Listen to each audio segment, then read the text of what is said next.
জানি এই যে নিচে ডিম পায়রা রাখছে। এখন কার ডিম এটা?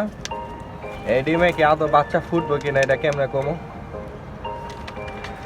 এখন এইভাবেই ডিমটা দেখি, ডিমটা নিয়া অন্য কবুতর নিচে দিয়ে রাখি। এমন আছে এই ডিম থেকে বাচ্চা ফুটলেও ফুটতে পারে। কার ডিম এটা? ওর নিচেও ডিম আছে। এখানে কি বাচ্চা হয়েছে? আর এখানেও ডিম আছে। ডিমটা সুন্দর। তুই ডিম পারছস? উফ, ডিম পায়ের উল্টায় ফেলাইছস একবারে। ওই এই ডিমটা বাজা দেখি, এটা কার ডিম। বাচ্চা ফুটলে বা রক্ত জমলে বোঝা যাবো যে ফার্টেল ডিম, না হলে উর্বর ডিম না হলে তো আর 2-3 দিন পরে ফালাই দিতে হবে।